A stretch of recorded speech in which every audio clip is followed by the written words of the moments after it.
The marble floors of Whitmore Palace echoed with hurried footsteps as Princess Alexandra rushed through the grand hallway. Her emerald gown swept behind her, and her lady-in-waiting struggled to keep pace. The morning sun streamed through tall windows, casting long shadows across portraits of past monarchs who seemed to watch her desperate journey. Alexandra's heart pounded as she approached the East Wing, where her husband, Prince Edmund, had been confined for the past 3 weeks. The palace had been unusually quiet lately, with courtiers speaking in hushed whispers and avoiding her gaze. She knew why. Everyone knew why. The prince's condition had worsened dramatically overnight. Dr. Harrison emerged from Edmund's chambers just as Alexandra rounded the corner. His face, usually composed and professional, showed signs of strain. Dark circles shadowed his eyes, and his normally pristine white coat bore wrinkles from a long night's vigil. "Your Highness," he began, his voice gentle but firm, "I must prepare you for what you're about to see. The prince has requested to speak with you alone, but his strength is failing rapidly." Alexandra's breath caught in her throat. She had known this moment would come, but knowing and accepting were vastly different things. They had been married for only 5 years, yet it felt like both a lifetime and mere moments since their fairy tale wedding had captivated the nation. "How long does he have?" she asked, surprised by the steadiness of her own voice. "Hours, perhaps less," Dr. Harrison replied honestly. "He's been asking for you since dawn. He refuses any more treatment until he speaks with you." The princess nodded, squaring her shoulders. She had been trained since childhood to maintain composure in public, to be a pillar of strength for her people. But this was different. This was her Edmund, the man who had seen past her royal title to the woman beneath.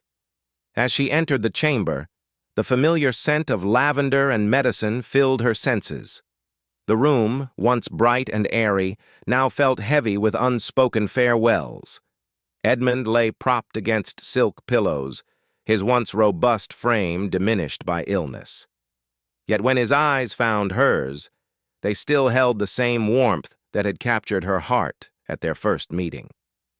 "Alex," he whispered, using the nickname only he was permitted to use. "Come closer, my darling." She moved to his bedside, taking his hand in both of hers. His skin felt paper-thin and cold, so different from the strong hands that had once lifted her effortlessly during their first dance. Tears threatened to spill, but she held them back. There would be time for tears later. Now she needed to be present for him. "I'm here," she said softly, bringing his hand to her cheek. "I'm right here." Edmund's lips curved into a weak smile.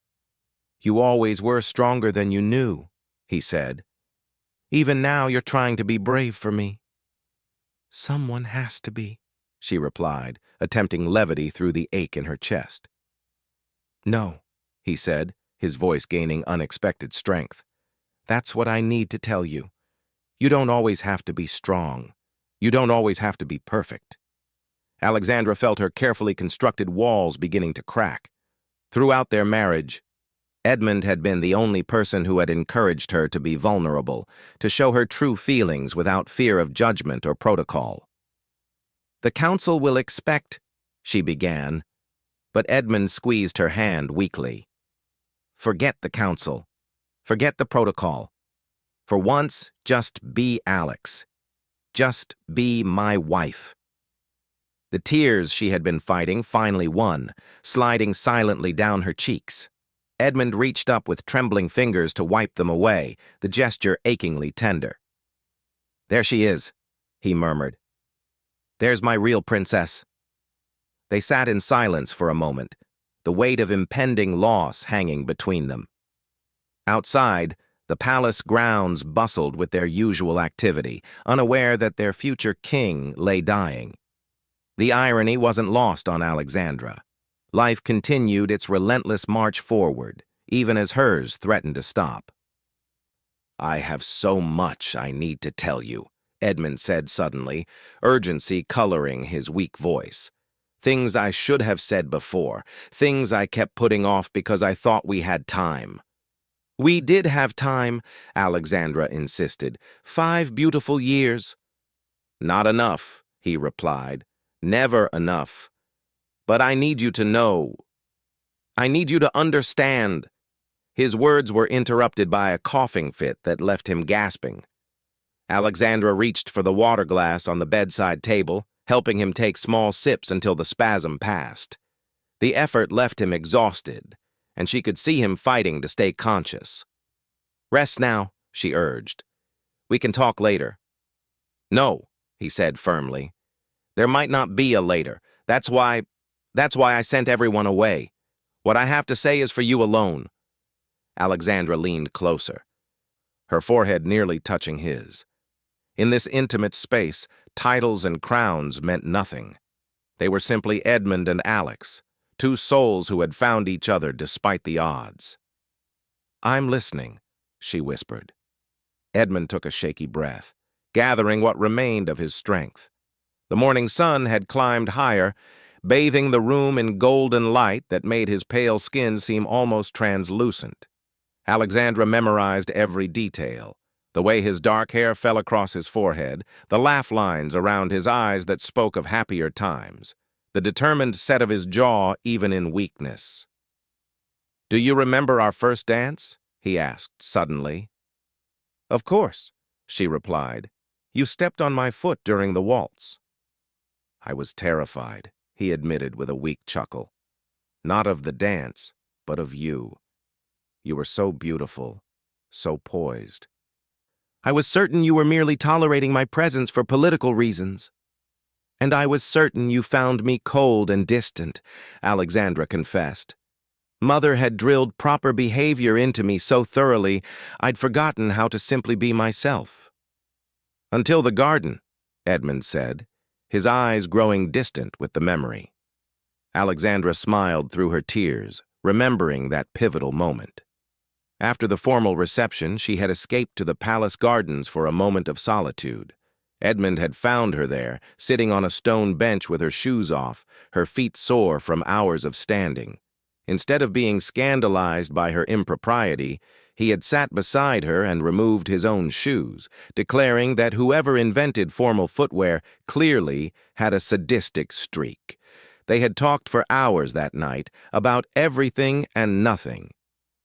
About their dreams beyond royal duty, their favorite books, their secret fears. By dawn, Alexandra knew she had found not just a suitable prince consort, but a true partner. That's when I fell in love with you, Edmund said now, his voice growing fainter. Not with Princess Alexandra, but with Alex, the woman who laughed at my terrible jokes and argued with me about poetry. Edmund, Alexandra began, but he shook his head slightly. Let me finish, he insisted. I need you to know that every moment since then has been a gift. Every day I woke up beside you, every challenge we faced together, every quiet evening when we could just be ourselves. All of it was more than I ever dared hope for. The tears flowed freely now, and Alexandra made no effort to stop them. You gave me the courage to be myself, she told him. Before you, I was just playing a role. You taught me that I could be both a princess and a person. And you'll need to remember that, Edmund said, his tone becoming urgent again. After I'm gone, they'll try to turn you back into that perfect, untouchable princess. Don't let them, Alex. The kingdom needs a queen who can laugh and cry and love, not just a beautiful figurine on a throne. How can I do any of this without you?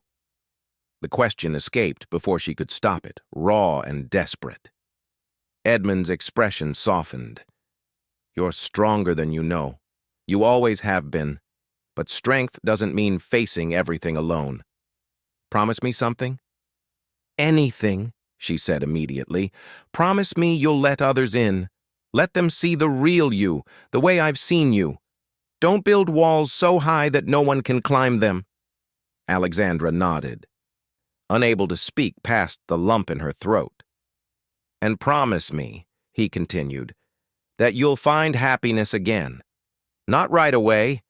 I'm selfish enough to want you to mourn me properly," he added with a ghost of his old humor. "But someday, you have too much love in your heart to waste it on grief forever." "Edmund, please," she whispered. "Don't talk like this is goodbye." "But it is," he said gently. "We both know it is. And I need to say these things while I still can. While I can still see your beautiful face and hold your hand." The clock on the mantel chimed softly, marking another hour past. Alexandra had lost track of time, focused only on Edmund's voice and the feeling of his hand in hers. The palace physician had quietly entered once to check on them, but Edmund had waved him away with surprising firmness. "There's something else," Edmund said, his voice barely above a whisper now. "Something I've never told anyone, not even you." Alexandra leaned closer, her ear near his lips to catch every word. She could feel his labored breathing, each exhale a monumental effort. "The night before our wedding," he began, "I almost called it off." Alexandra pulled back slightly, shock evident on her tear-stained face. "What?"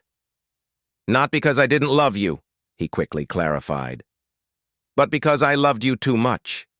I stood in the chapel after the rehearsal, looking at all the grandeur, all the expectations, and I thought, what if I'm not enough for her?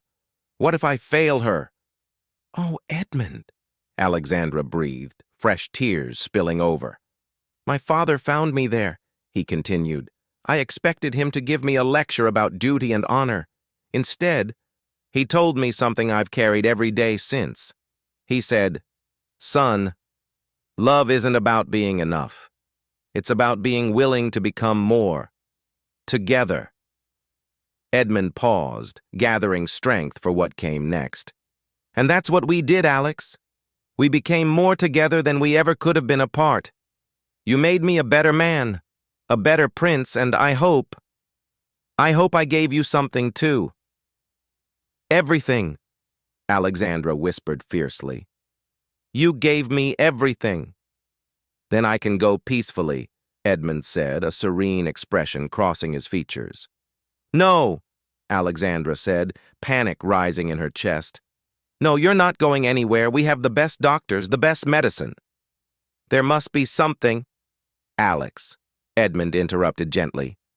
"My brave, stubborn princess, some battles can't be won with determination alone. And this isn't a defeat. We had 5 years of a love story that most people never experience in a lifetime. How can that be anything but a victory?"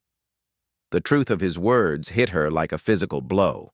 She had been so focused on fighting the inevitable that she hadn't allowed herself to simply be present in these final moments. Taking a shuddering breath, she forced herself to meet his eyes. "Tell me what you need," she said. "Tell me how I can make this easier for you." "Just stay with me," he replied. "Talk to me.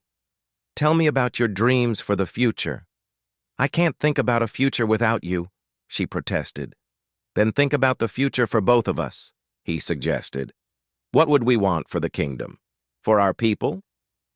And so, holding his hand tightly, Alexandra began to speak. She talked about educational reforms they had discussed, about the new hospital wing they had planned to fund, about the arts program for underprivileged children that Edmund had been so passionate about. As she spoke, she saw peace settle over his features, a small smile playing at his lips. "You'll make it all happen," he murmured. "I know you will. You'll be a magnificent queen, Alex. Not because of your bloodline or your training, but because you have the rarest gift of all. You truly care." The sun had reached its zenith, flooding the room with light. Edmund's breathing had become increasingly shallow, and Alexandra knew their time was running out. She had so much more to say, so many words of love and gratitude and desperate pleading for more time. But she could see he was struggling to hold on, fighting to stay conscious for just a few more moments. "I need to tell you my last truth," Edmund said suddenly, his voice so faint she had to strain to hear it. "The council, They'll tell you that you need to remarry quickly, for the succession, for political alliances. Edmund, please. Listen, he insisted with surprising force. I've left instructions, legal documents. You don't have to remarry unless you choose to. I've made sure you'll have full regency rights, full authority. No one can force you into anything. Alexandra's eyes widened. Such provisions were almost unheard of in royal succession. How did you manage? I started working on it the day after my diagnosis, he admitted. Called in every favor, used every bit of influence. You're free, Alex. Free to rule as you see fit, to love again if you choose, or to remain alone if that's what brings you peace. Your choice. Always your choice. The magnitude of this final gift overwhelmed her. Even facing death, Edmund had been thinking of her freedom, her happiness, her future. The sob that escaped her came from the depths of her soul. Thank you, she managed to say through her tears. Thank you for loving me enough to let me go. I'm not letting you go, Edmund corrected softly. I'm setting you free. There's a difference. The love that stays forever. It just changes form. He lifted their joined hands with tremendous effort, pressing her palm against his chest where his heart beat weakly but steadily. Feel that? He asked. Every beat has been for you since that night in the garden. And when it stops, the love doesn't end. It just becomes part of you, part of everything you do. Alexandra nodded, unable to speak. She kept her hand pressed against his chest, feeling the rhythm that had lulled her to sleep countless nights, the heartbeat that had thundered with passion and joy and life. I have one more thing to say, Edmund whispered, his eyes beginning to flutter closed. The most important thing. I'm here, Alexandra assured him, using her free hand to smooth his hair back from his forehead. I'm listening. Edmund's eyes opened one last time, meeting hers with startling clarity. In that moment, all the pain and weakness seemed to fall away, leaving only the essence of the man she had fallen in love with. Thank you, he said simply. Thank you for teaching me that duty and love don't have to be separate. Thank you for every laugh, every argument, every quiet morning. Thank you for seeing me, not as Prince Edmund, but just as Edmund. Thank you for letting me love you, and for loving me in return. It has been the greatest honor of my life. His eyes began to close again, but he fought to keep them open for one more moment. And Alex? He whispered, so softly she almost missed it. When you walk out of this room, don't hide your tears. Let them see that queens can grieve. That strength includes the courage to feel deeply. Show them what you've shown me, that love is the greatest power of all. With those words, Edmund's eyes finally closed. His breathing became even shallower, and Alexandra knew the end was near. She held his hand tightly, her other palm still pressed against his chest, and began to speak. I love you, she said, her voice breaking but determined. I love you. I love you. I love you. I'll say it 1,000 times, 1,000,000 times, until the words wear grooves in the universe itself. I love you, Edmund, my prince, my heart, my truest friend. She felt the moment his heart stopped beating. It was gentle, peaceful, like a candle flame finally flickering out after burning bright and true. For a moment, she couldn't move, couldn't breathe, couldn't think. The world had shifted on its axis, and she was falling through space. Then, remembering his final words, she carefully laid his hand across his chest and stood. Her legs trembled, threatening to give out, but she forced herself to remain upright. She pressed one last kiss to his forehead, whispered one final, I love you, and turned toward the door. The hallway beyond stretched endlessly before her. She could see courtiers and servants gathered at a respectful distance, waiting for news. Dr. Batur Harrison stood nearest to the door, his expression telling her he already knew what had transpired. Alexandra took 3 steps into the hallway before the full weight of her loss crashed over her. Edmund was gone. Her partner, her best friend, her anchor in the storm of royal life, gone. The tears came then, not the silent, dignified tears of before, but great gasping sobs that shook her entire body. She didn't try to stop them. Edmund's words echoed in her mind.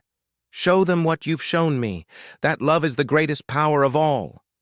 So she let the tears fall, let her shoulders shake, let the sound of her grief fill the pristine hallway of Whitmore Palace. The reaction was immediate and unprecedented. Lady Margaret, her senior lady-in-waiting, rushed forward, but then stopped, uncertain.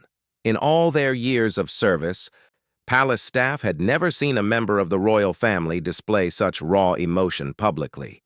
The protocol for this simply didn't exist. Then something remarkable happened. Old Thomas, a footman who had served the palace for 40 years, slowly removed his pristine white gloves and stepped forward. Without a word, he offered Alexandra his handkerchief, a simple cotton square, nothing like the silk ones she usually carried. The gesture was so unexpected, so human, that it pierced through her grief for a moment. "Thank you, Thomas," she managed to say, accepting the handkerchief. That simple exchange broke the spell. Lady Margaret wrapped an arm around Alexandra's shoulders. Propriety be damned. Dr. Harrison moved to her other side, offering silent support. One by one, the gathered staff broke from their rigid positions, forming a protective circle around their grieving princess. "Your Highness," Lady Margaret whispered, "let us take you to your chambers." "No," Alexandra said, her voice stronger than expected. "The chapel. I want to go to the chapel." The procession that made its way through the palace was unlike any seen before in royal history. A princess, openly weeping, surrounded not by ceremonial guards, but by household staff who had abandoned protocol to offer human comfort. Word spread quickly through the palace, and by the time they reached the chapel, a small crowd had gathered. The archbishop himself stood at the altar, having been summoned by some invisible network of palace communication. His eyes widened at the sight of Princess Alexandra, her face streaked with tears, her usual perfect composure completely abandoned. "Your Highness," he began formally, then stopped. Something in her expression must have reached him, because when he spoke again, his voice carried warmth rather than ceremony. "Alexandra, we are here for you." She knelt at the altar, not in the prescribed position for royal prayer, but simply collapsed to her knees as grief overwhelmed her again. The chapel, usually filled with whispered prayers and organ music, now held the sound of her sobs. Then one voice began to sing. It was Mary, a young chambermaid, barely 18 years old. She sang an old hymn, one typically reserved for common funeral services, not royal occasions. Her voice was untrained but pure, filled with genuine emotion. Others joined in, their voices creating a tapestry of shared grief and comfort. Alexandra raised her head, looking around at the faces surrounding her. These people, who had always maintained careful distance and proper deference, were now simply fellow human beings, sharing in her loss. Edmund's words came back to her. "Let them see the real you." "He's gone," she said aloud, to no one and everyone. "My Edmund is gone, and I don't know how to bear it." "You bear it the same way we all do, Your Highness," came a voice from the back. It was Mrs. Patterson, the head cook, a woman who had lost her own husband 2 years prior. One breath at a time, one day at a time, with the help of those who care for you. The truth of those simple words, from a woman who had never spoken directly to her before, struck Alexandra deeply. She had spent her life separated from these people by an invisible wall of protocol and propriety.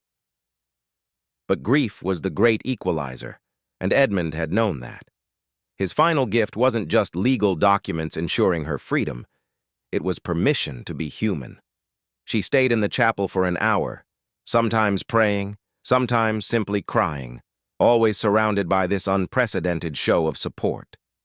When she finally rose to leave, she did something that would be talked about in the palace for generations to come. She moved through the crowd, taking hands, accepting embraces, looking each person in the eye. To Thomas, she returned his handkerchief with a whispered thank you. To Mary, she squeezed her shoulder in gratitude for the song. To Mrs. Patterson, she said simply, "I'll remember your words." As she made her way back through the palace, Alexandra noticed something had changed. The rigid formality that usually defined palace life had softened. Guards nodded to her with genuine sympathy rather than stiff propriety. Maids curtsied but held her gaze with compassion. Lord Pemberton, the Prime Minister, was waiting outside her chambers. He was an older man, traditional to his core, and Alexandra braced herself for a lecture on proper royal behavior. Instead, he surprised her. "Your Highness," he said, his usual stern expression softened. "The entire council extends our deepest condolences. Prince Edmund he was a good man, the best of men." "Thank you, Lord Pemberton," she replied. He shifted uncomfortably, clearly wrestling with something. "I must confess, Your Highness, what I witnessed today, it was unprecedented, irregular, completely against protocol." Alexandra lifted her chin, ready to defend her actions, but he continued before she could speak. "And yet," he said slowly, "I believe it may have been exactly what this kingdom needed to see. We have been ruled by symbols for so long, we had forgotten that there are people beneath the crowns. Your grief, so honestly displayed, has reminded us all of our shared humanity." "Edmund told me to show them that queens can grieve," Alexandra said softly. "Wise words from a wise man," Lord Pemberton replied. "The people will mourn with you, Your Highness, not just for their prince, but for your loss. That connection, it's more valuable than all the pomp and ceremony we could muster." After he left, Alexandra finally entered her chambers. Her ladies helped her out of her tear-stained gown and into simpler clothes. As they worked, she noticed they were crying too, not the careful hidden tears of servants, but open grief for a prince who had treated them with kindness and a princess they were seeing truly for the first time. That night, as news of Prince Edmund's death spread through the kingdom, something unprecedented happened. Instead of the usual formal pronouncements and staged ceremonies, people gathered spontaneously in town squares and village greens. They lit candles and shared stories, not just about Prince Edmund's public works, but about small kindnesses, chance encounters, moments when he had been simply a good man, rather than just a prince.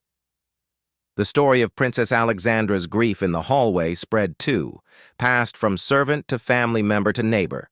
Rather than seeing it as weakness or impropriety, people were moved. Their future queen had loved deeply and grieved honestly. She was not an untouchable figure on a throne, but a woman who had lost her beloved husband. In the days that followed, as Alexandra navigated the complex requirements of a royal funeral, she held tight to Edmund's final words. When tradition demanded she hide behind a heavy veil, she chose a simple one that showed her tear-streaked face. When protocol required her to remain silent during the public viewing, she spoke to mourners who came to pay their respects, sharing memories and accepting comfort. The funeral itself became not just a state occasion, but a genuine celebration of a life well lived and a love deeply felt. Alexandra's eulogy, delivered through tears but with unwavering strength, spoke not of Prince Edmund's titles and achievements, but of the man who had danced with her in garden fountains and read poetry by candlelight. As she stood at his graveside, Alexandra felt the weight of the crown that would soon be hers alone. But she also felt the warmth of a nation that had seen her heart break and had responded with compassion rather than judgment. Edmund's final gift had been even greater than he knew. In encouraging her to show her true self, he had transformed not just how she would rule, but how the very nature of royalty was perceived. The sun was setting as the funeral concluded, painting the sky in shades of pink and gold. Alexandra remained at the graveside after the official ceremony ended, her hand resting on the smooth marble. She no longer stood alone. Throughout the day, people had gradually moved closer, until she was surrounded by a sea of subjects who had become, in shared grief, simply fellow human beings. "Thank you, my love," she whispered to the stone, "for everything, for showing me that love and duty can be one, for giving me the courage to be myself, for trusting our people to accept their queen as a woman who loves and grieves and hopes, just as they do." As she finally turned to leave, Alexandra looked back once more. On Edmund's gravestone, the inscription read not of his royal titles or achievements, but simply, "Beloved husband, true friend, a man who loved deeply." It was, she thought, the perfect summary of a life that had changed not just her world, but potentially the very foundation of what it meant to rule with both power and heart. Edmund's last words had reduced her to tears in a palace hallway, but those tears had washed away centuries of rigid tradition, revealing something far more precious: the truth that real strength came from the courage to be vulnerable, and real power came from the ability to love.